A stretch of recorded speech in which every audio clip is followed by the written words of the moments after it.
Shalom, irmãos. Em tempos de angústia, vamos falar de esperança. Nós vamos continuar o nosso estudo, Salmo 18. Estamos falando sobre os atributos de Yahweh. E nós vamos falar hoje sobre o atributo de que ele é a nossa rocha, rochedo.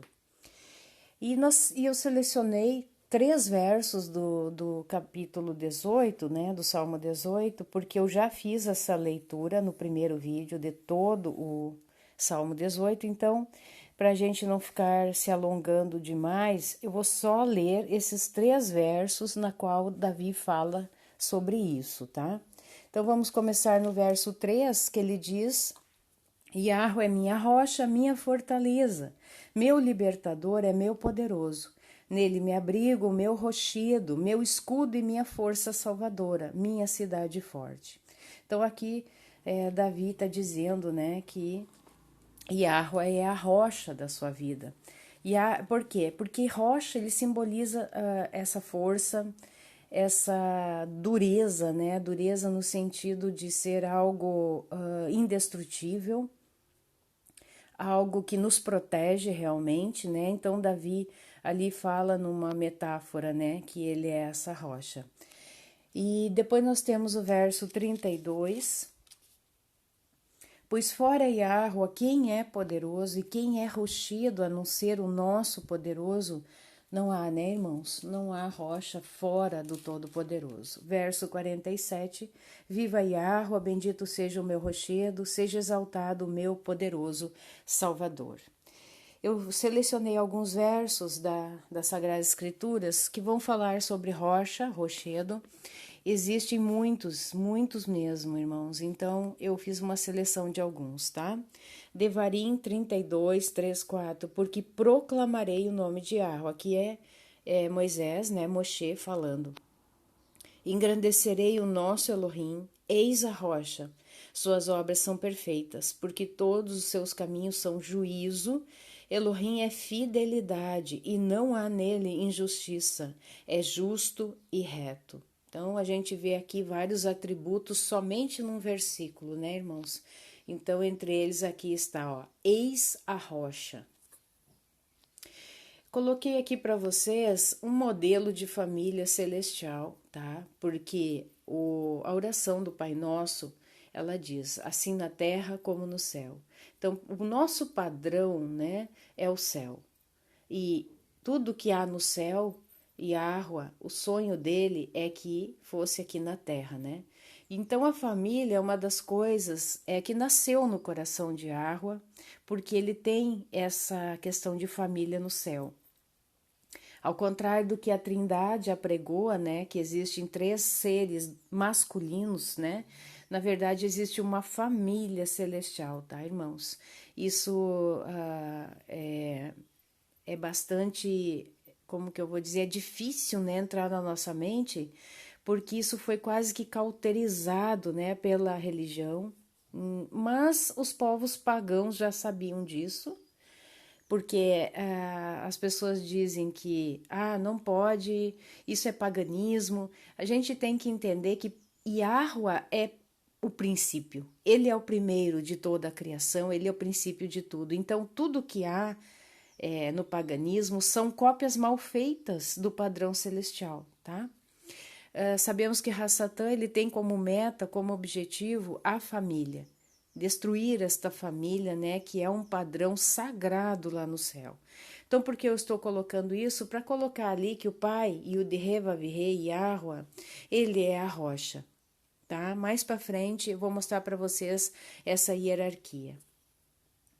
Em hebraico, rocha é tsur. Eu gosto de trazer o hebraico, irmãos, porque o hebraico, ele não são só palavras soltas, né? Mas existe toda uma questão de mistério, uma questão de realmente Yahweh falando através de letras, né? De consoantes. Então, o hebraico, ele traz essa profundidade. A palavra tsur é formada pela letra tsad, pelo vav e pelo resh, e quer dizer realmente rocha, penhasco, bloco de pedra, tá? Então, isso que significa. Eu trouxe aqui a gematria, tá? Nós temos que deixar de ser meninos na fé, né? Muitas pessoas acham que a gematria está relacionado somente a Kabbalah, mas não é verdade, tá? Nós só temos que saber e ter maturidade espiritual de saber os limites nas quais a gente, né, deve entrar, tá? A gematria, ela mostra, através da numeração, muita coisa interessante. Muita ligação entre palavras, muitos significados ocultos, tá? Ocultos no sentido de mistérios, irmãos. E aqui a palavra tsur, ou tsor, que quer dizer rocha, ela coloca aqui duas formas, né? Existem os valores numéricos de cada consoante e existem as suas posições dentro das 22 letras hebraicas. O tsad, por exemplo, ele está na 18ª posição, o vav na 6ª posição, o resh na 20ª posição. E o tsad tem um valor numérico de 90, o vav um valor numérico de 6 e o resh ele tem um valor numérico de 200. Aqui no livro de Devarim, que nós lemos, né, aqui para trás, deixa eu voltar aqui para vocês verem, ele fala, eis a rocha, suas obras são perfeitas. E perfeito, né, perfeito, ele é essa palavra aqui, tamim, íntegro, perfeito, tamim. Então, por que eu quis fazer esse link entre rocha e perfeito?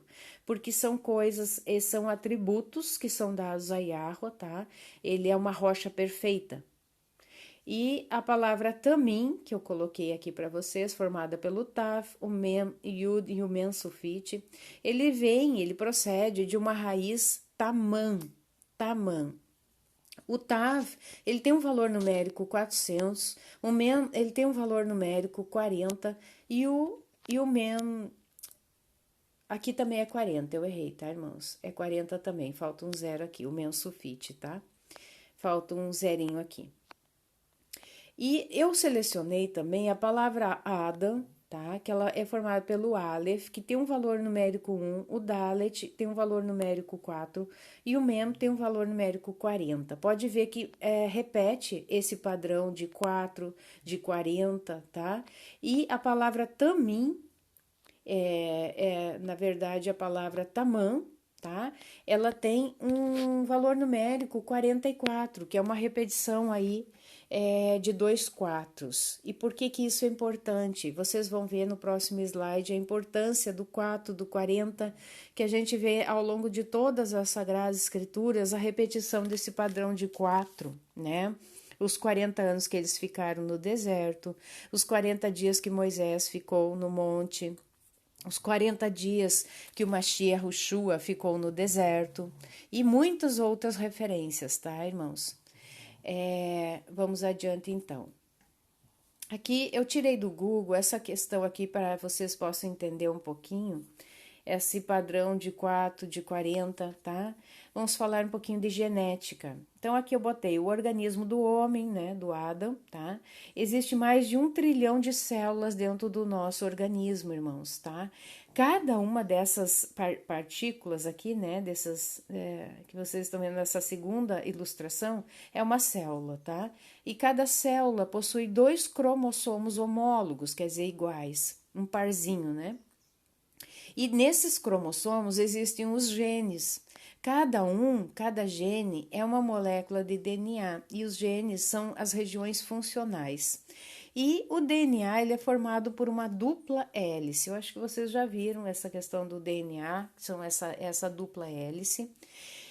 E eu retirei também essa informação muito importante que eu vi essa semana, que são 72 mil os genes isômeros de DNA para cada hélice. Então, cada uma dessas hélices, elas possuem 72 mil genes. Se nós multiplicarmos 2 hélices por 72 mil, nós vamos obter o número 144 mil genes, tá? Em Apocalipse 7,4 diz assim, e ouvi o número dos selados, e eram 144 mil selados, de todas as tribos dos filhos de Israel. Então, isso tem tudo a ver, né? Esse código genético dos 144 mil genes aqui, e não é um padrão, como a gente sempre pensava, né, de pessoas específicas, seletas para um serviço. Na verdade, aqui fala de um povo, de um Israel, tá? Veja bem, Israel não é um estado, não é um país, não é um lugar territorial. Israel são todos aqueles, tá, que creem no primeiramente em Yahweh e no seu filho Yahushua o Mashiach, tá? Que creem nas Sagradas Escrituras, que creem no sacrifício do Cordeiro Perfeito e que não deixaram os seus corpos serem maculados, esse santuário, né? Não deixaram os seus corpos serem profanados. Então, por exemplo, o inimigo ele quer introduzir, né, através de experiências genéticas, uma terceira hélice. Por quê, irmãos? Porque se ele introduzir uma terceira hélice, vai dar exatamente o número 216 mil. Que isso se fala também nas Sagradas Escrituras, mas não é o assunto aqui, tá? Então se corrompe a questão dos 144 mil e se chega ao número da besta, tá? Então, essa questão que nós vimos aqui para trás, do 440, 440, também, veja bem aqui no nome de Adam, ó, 144, daria o 144, tá? Que seria justamente esses genes que estão nessas duplas hélices de DNA, tá? Então, tudo, irmãos, tem um porquê. Aqui novamente eu coloquei a palavra tsor ou tsur, tá? Exaltando aqui ou destacando a primeira e a última letra. O tsad, ele forma a palavra tzadik, né? Que quer dizer justo. E Yahweh, como a gente viu ali naquele primeiro capítulo e versículo de Devarim, ele diz aqui, né? Suas obras são perfeitas, porque todos os seus caminhos são juízo, Elohim é fidelidade, não há nele injustiça, é justo e reto, tá? Então aqui tá dando essa característica de que ele é justo e reto, irmãos, tá? Então ele é tzadik, essa pedra, ela é tzadik, tá? E o resh, ele forma aí a palavra rosh. A palavra rocha é cabeça, ou pode ser superior, principal, tá? E é por isso que eu disse que eu ia explicar com relação a essa hierarquia. O que é ser um cabeça? Um cabeça é aquele que está na parte superior, né? A cabeça do nosso corpo, ela faz parte da nossa parte mais alta do nosso corpo. Ela está acima do pescoço, acima dos braços, acima do tórax e acima de todos os outros membros, tá? E Shaul Hashali, ele fala no livro de 1 Coríntios 11:3, o apóstolo Paulo, quero, entretanto, que saibais ser o Machia, o cabeça de todo homem. Então, quem é cabeça sobre nós? Homem, quando ele fala aqui, é a humanidade, tá? Na verdade, aqui é homem no sentido masculino, porque ele vai falar mulher aqui. Então, o Machia é o cabeça do homem. Então, quem governa sobre o homem é o Machia. Isso aí fala de hierarquia, irmãos. O homem, por sua vez, é a cabeça da mulher. E Yahweh, né, Elohim, ele é o cabeça do Machia. Então, é como eu mostrei aqui para vocês, nessa figura aqui da família celestial. Então, é isso que o apóstolo Shaul Hashali está colocando, essa hierarquia, irmãos, tá?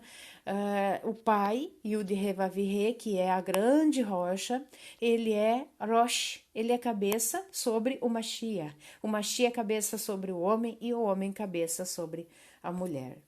Então, existe essa hierarquia, tá? Porque o reino de Yahweh, né? O reino celestial, irmãos, é um reino de organização. É um reino de hierarquia, tá? Não há confusão, não há bagunça no reino celestial. As coisas são ordenadas, tá? Eu vou colocar alguns versículos que falam sobre rocha, especificamente no Tanar, conhecido como Antigo Testamento, tá?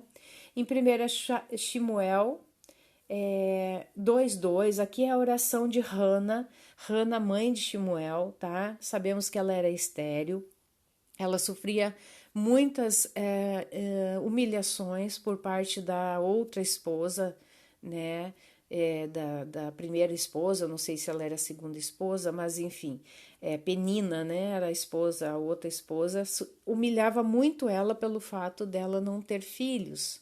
E ali ela não orava muito, né? E aqui fala, né? Essa oração dela, depois que ela obteve foi atendido o seu pedido e ela conseguiu engravidar de Shemuel. Então fala assim: não há santo Kadosh como Yahweh, porque não há outro além de ti, e rocha não há nenhuma como o nosso poderoso. Olha que coisa bonita, né? Próximo, então, 2 Samuel 22:3, que na verdade é a mesma, né? A citação do Salmo 18. Yahweh é o meu rochedo, nele confiarei, o meu escudo, a força da minha salvação, o meu alto retiro e o meu refúgio. Ó meu Salvador, da violência me salvas. Próximo.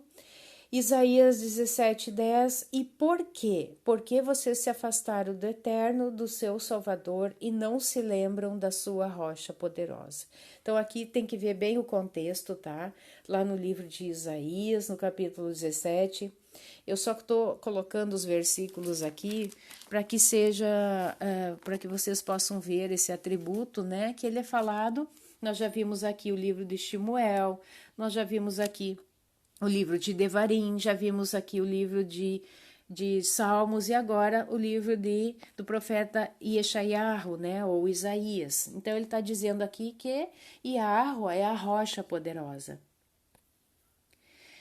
Também outro salmo aqui, o Salmo 28:1 diz: Yahweh, clamo a ti, minha rocha.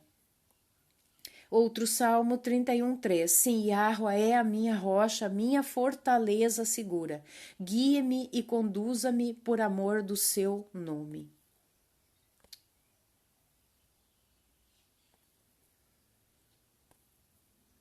Salmo 89:26. Ele me invocará, dizendo: Tu és meu Pai, meu poderoso e a rocha da minha salvação.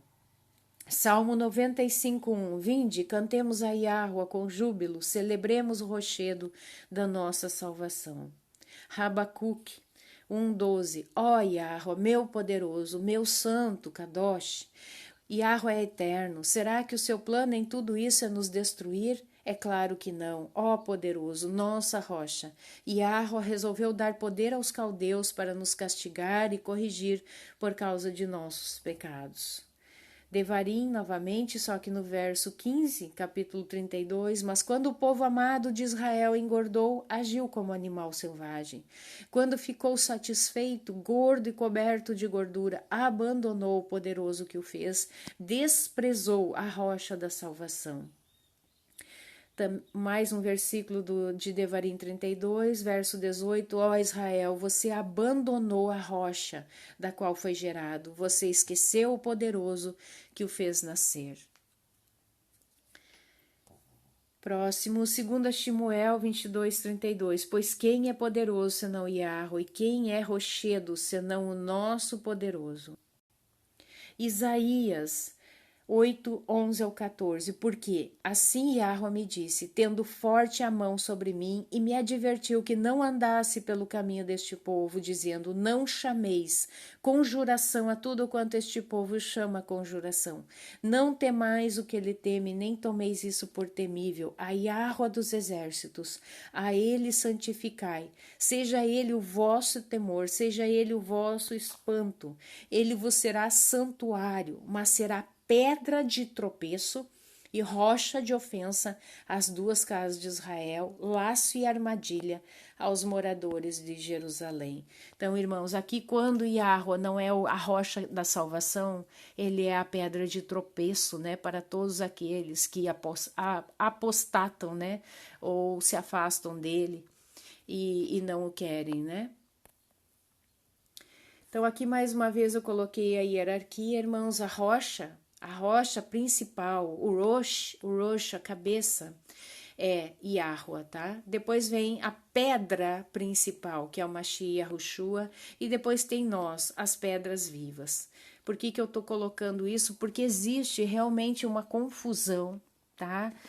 Se coloca o Mashiach Yahushua como a pedra ali, como a rocha. Não, a rocha, irmãos, ele é a principal, a rocha maior. Na verdade, o que é uma rocha? É uma aglomeração de pedras, tanto é que quando há desmoronamento, cai, né, fragmentos de pedras dessa rocha. Tá? Então, a rocha compacta, a grande rocha é o Todo-Poderoso. A pedra principal, que está acima daquelas menores, das pedras vivas, a pedra principal é o Mashiach Yahushua, mas sendo sempre numa hierarquia abaixo do Pai.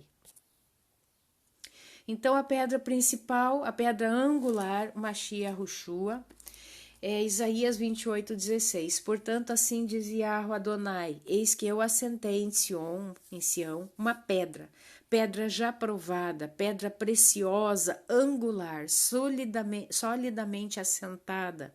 Aquele que crer não foge. O que é uma pedra angular, irmãos? Uma pedra angular é uma pedra que os construtores colocam na construção como sendo a base para a colocação das demais pedras, tá? É a principal. Coloquei aqui, né, para vocês terem uma noção, por exemplo, num arco, a pedra angular ou fundamental é essa grande lá em cima, né, que vai dar sustento às demais pedras. 1 Coríntios 10, 3, 4, todos eles comeram de um só manjar espiritual e beberam da mesma fonte espiritual, porque bebiam de uma pedra espiritual que os seguia, e a pedra era o Mashiach. Então, pedra, pode ver que o Mashiach, ele é chamado de pedra principal, pedra angular, e Yahweh é chamado de rocha. Daniel 2,45. Como viste que do monte foi cortada uma pedra, sem auxílio de mãos, e ela esmiuçou o ferro, o bronze, o barro, a prata e o ouro, o grande Eloá fez saber ao rei o que há de ser futuramente, certo é o sonho e fiel à sua interpretação. Então, na vinda, né, na segunda vinda do Mashiach Yahushua, essa pedra, né, vai destruir esses reinos, né, que representam essa estátua de Daniel. Atos 4:11. Este Yahushua é pedra rejeitada por vós, os construtores, a qual se tornou a pedra angular. Eu tenho um vídeo no canal que fala sobre as pedras vivas e eu explico essa questão aqui, quem são esses construtores, tá, irmãos? 1 Pedro 2, 6, 7. Pois isso está na Escritura: eis que põe em Sion uma pedra angular, eleita e preciosa, e quem nela crer não será de modo algum envergonhado. Para vós outros, portanto, os que credes é a preciosidade, mas para os descrentes, a pedra que os construtores rejeitaram, essa veio a ser a principal pedra, a angular. Já vimos lá em Isaías, né?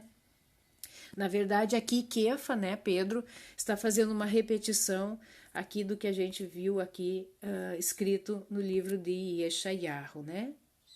Então, ele está aqui fazendo essa citação. Depois nós temos aqui Efésios 2:20. Estais edificados sobre o fundamento dos apóstolos e dos profetas, do qual é o Mashiach e Yahushua, a pedra angular. Então aqui eu botei, né, a pedra de esquina numa construção. Justamente são essas pedras aqui que vão dar a direção para as demais pedras, tá, irmãos? E é bem profundo isso. E quem são essas pedras vivas, né? Somos nós, os crentes. Mateus 16:18. Aqui Yahushua vai dizer para Kefa, para Pedro: também eu te digo que tu és Pedro, e sobre esta pedra edificarei a minha igreja, a minha congregação, e as portas do inferno não prevalecerão contra ela. Irmãos, igreja, tradução de igreja, né? A verdade é uma junção de crentes, isso não quer dizer um lugar físico, uma construção física, não. São os crentes no Mashiach Yahushua, tá? Se eu estou aqui e vocês estão aí, nós somos uma congregação, tá? Então, nós não temos que estar em templos feitos por mãos humanas para ser considerado uma congregação. E o que é Pedro? Petrus, né? Petros é justamente um pedaço de rocha, tá? Então isso é tão lindo, é tão profundo, irmãos, né? Que nós somos esses pedaços de rocha que agregados todos nós ali, nós formamos essa grande rocha, né? Juntamente com Machia, com Yahweh. 1 Pedro 2,5, do mesmo modo também vós, como pedras vivas, constituí-vos em um edifício espiritual. Dedicai-vos a um sacerdócio santo, a fim de oferecer de sacrifícios espirituais aceitáveis a Yahweh por Yahushua o Mashiach. E por último eu coloquei esta parábola que Yahushua está falando a respeito da casa construída sobre a rocha e a casa construída sobre a areia. Matitiarro 7, 24, 27. Todo aquele, pois, que ouve estas minhas palavras e as pratica, será comparado a um homem prudente que edificou a sua casa sobre a rocha. E caiu a chuva, transbordaram os rios, sopraram os ventos.